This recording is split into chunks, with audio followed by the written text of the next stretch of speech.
According to official records, more than 63,000 patients died inside the Waverly Hills Sanatorium.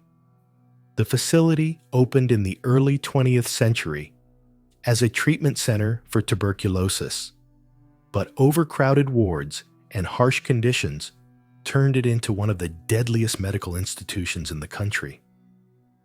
Bodies were removed daily through an underground passage known as the death tunnel, so that other patients would not witness the constant flow of the dead. In room 502, a nurse was found hanged, and today this is the spot where investigators most often report movement, silhouettes, and footsteps echoing through an empty room. Shadows drift through the hallways, a dry cough is sometimes heard, and distant doors creak even though the building has long been abandoned. Waverly Hills remains a place where death never truly became a part of the past. It continues to make itself known even now. Before we continue, I'd appreciate your subscription. Now, let's return to the story. In the early decades of the 20th century, the Waverly Hills Sanatorium became a response to the greatest medical crisis of that era, the tuberculosis epidemic that rapidly spread across Kentucky. The facility was built on elevated ground where the air was believed to be cleaner, but even this could not slow the pace of death. Designed to house only a few hundred patients, the sanatorium became overcrowded within its first years of operation. Every ward, every hallway, even auxiliary rooms never intended for treatment were converted into spaces for the sick who fought for their lives daily. Medical records from that time show mortality rates that soon exceeded anything physicians of the period had encountered, while the staff worked under conditions that today would be classified as catastrophic. Slowly, the building ceased to resemble a hospital and instead became a place where death was routine. At that time, tuberculosis had no effective cure, and this was evident in everything. The smell of medications that brought little relief, the cold metal beds that had to be refilled again and again, the overworked nurses who labored 14 to 16 hours a day without breaks. Patients waited for recovery that came far less often than death, and each week the sanatorium drifted further away from its intended purpose as a medical institution.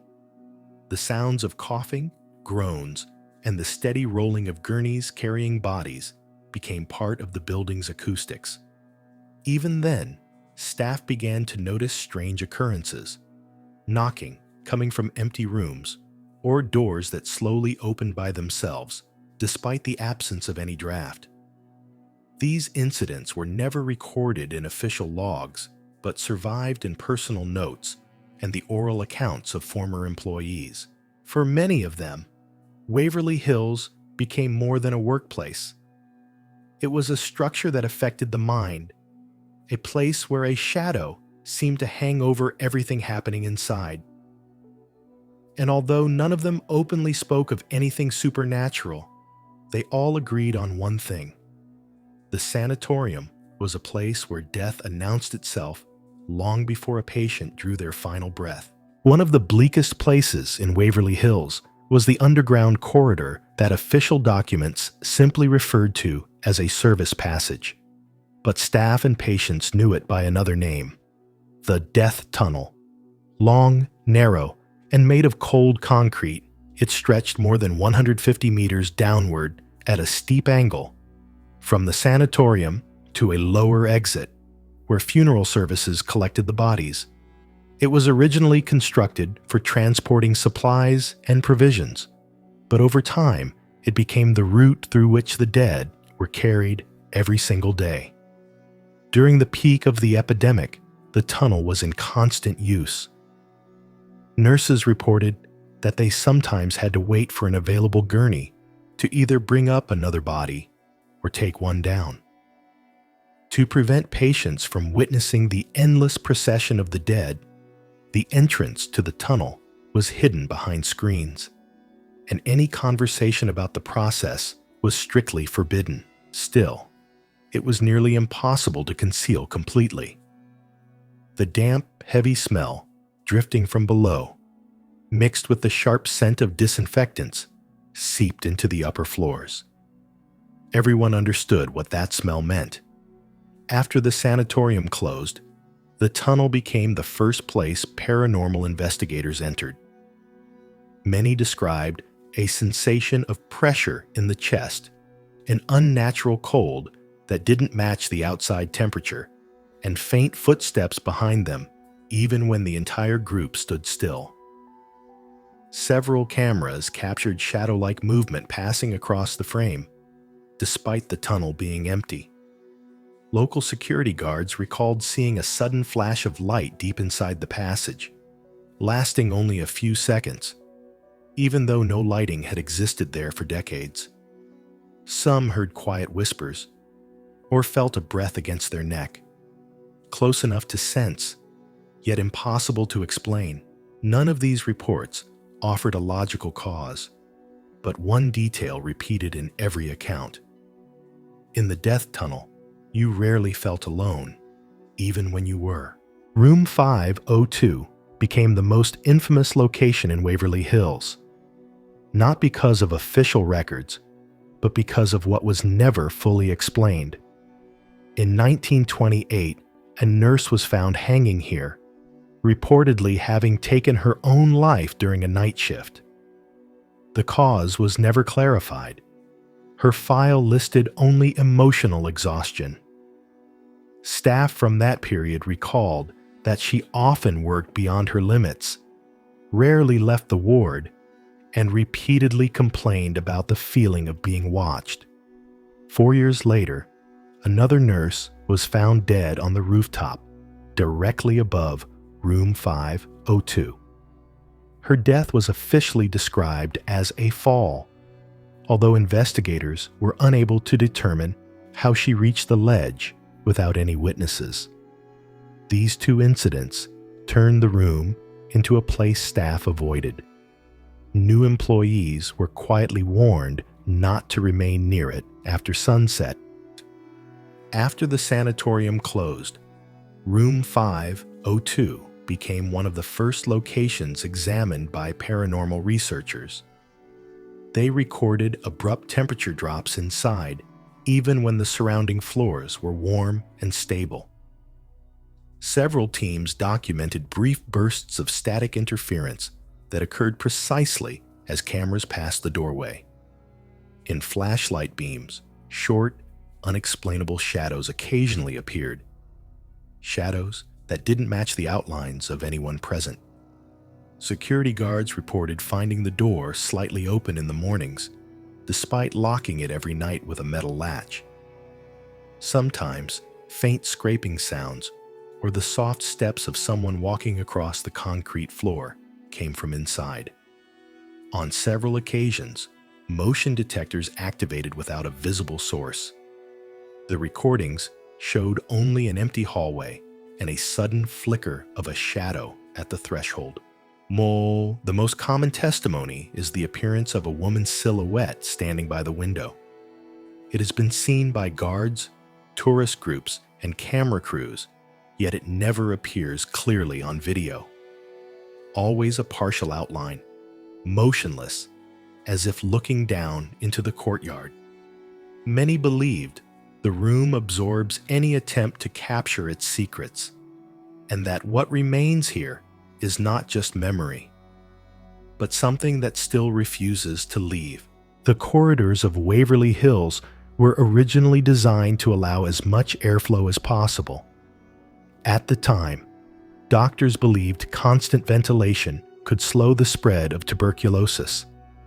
Wide passages, enormous windows, and long walkways between departments were meant to create a sense of openness. But over the years, these same corridors became the source of the sanatorium's most unsettling accounts. Patients who lay along these hallways often reported that at night, the building seemed to breathe.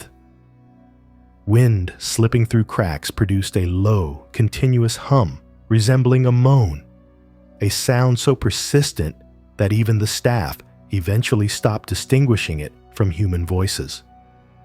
When the sanatorium was abandoned, the feeling changed. Investigators recorded sounds with no identifiable source. Sudden clicks, dull thuds, sharp whistles coming from the far end of a hallway. Thermal cameras frequently detected cold spots shaped like human figures that vanished within seconds.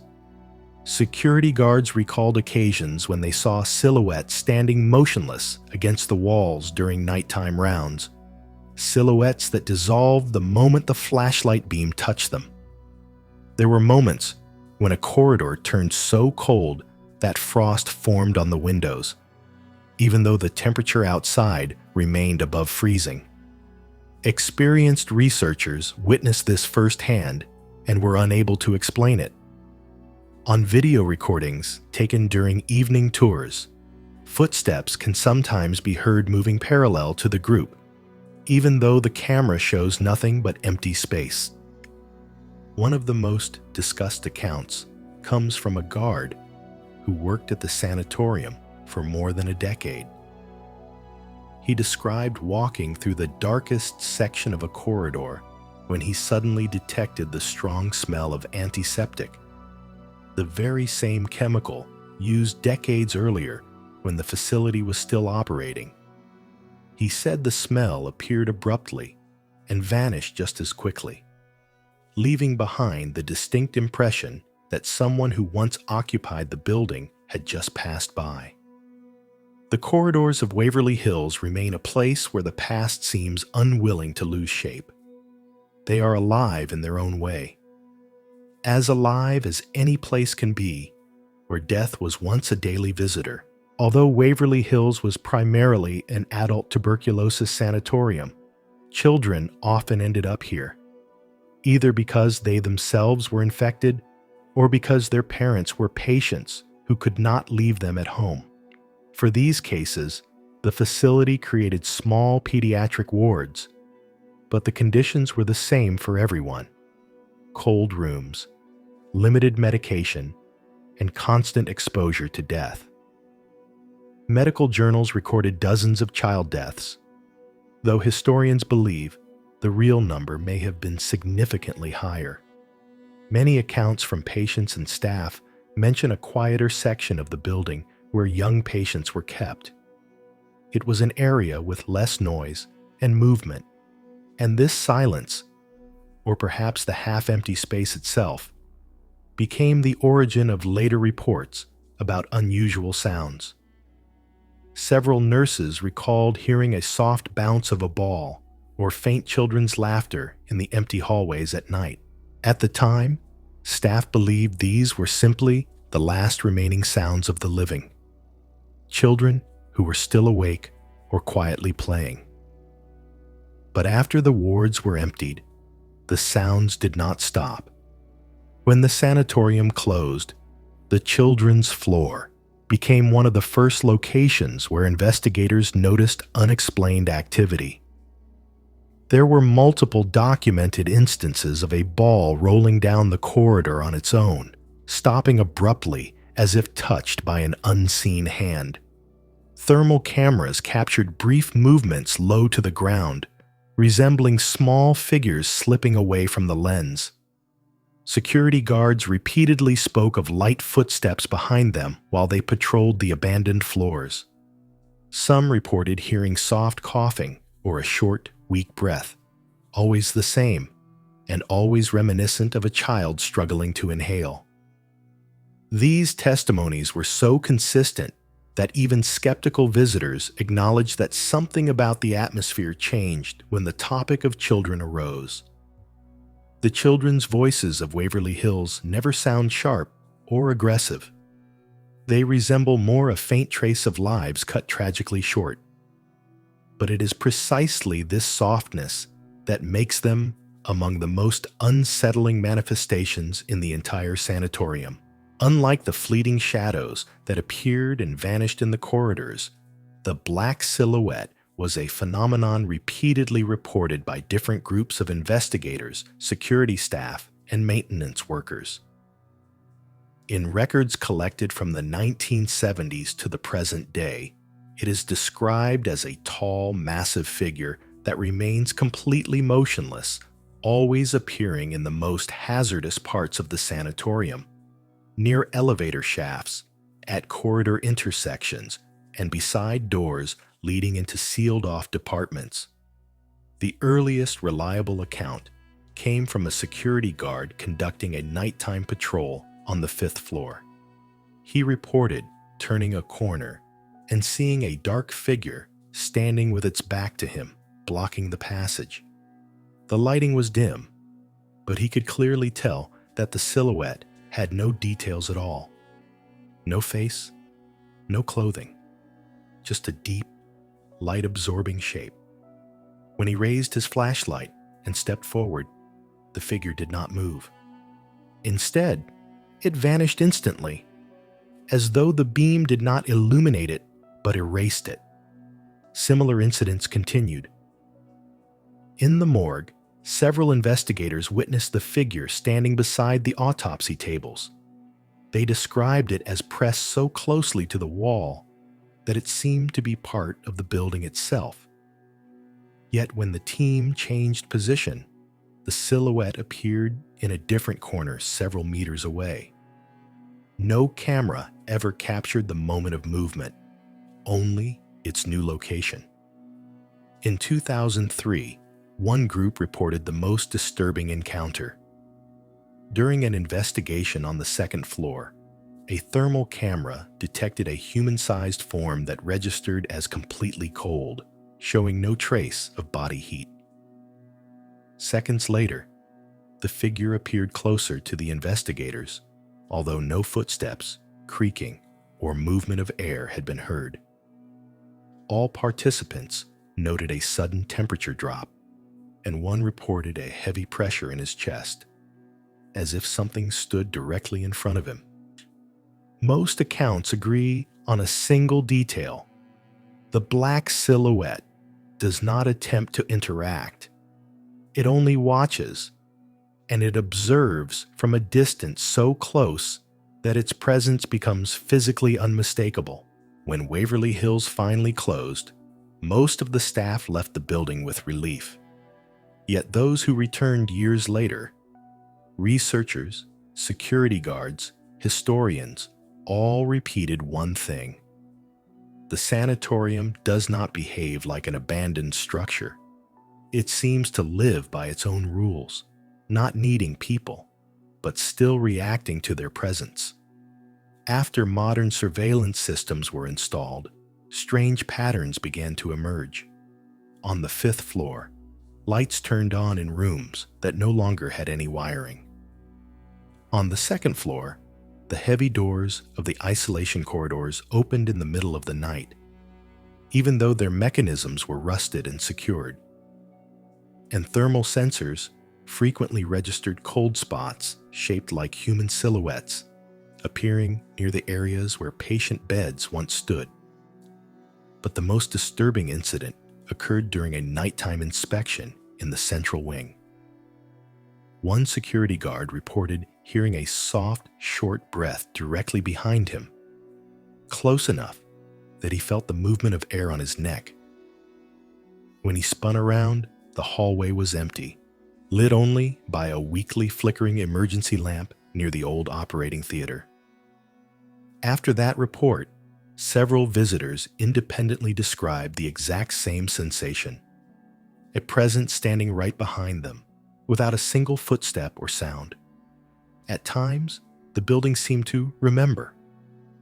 A faint smell of disinfectant would drift through a room where procedures had been performed decades earlier, or a weak cough echoed in an otherwise empty chamber where the most critical patients once lay. These manifestations never appeared aggressive, yet they kept every visitor on edge, giving the constant impression of repetition, as if the sanatorium's story had never actually ended. Today, Waverly Hills looks quiet only from the outside. inside, something remains that refuses to fade into the past. And everyone who enters the building after dusk describes it the same way. In a place that has witnessed so much death, silence is never truly silent.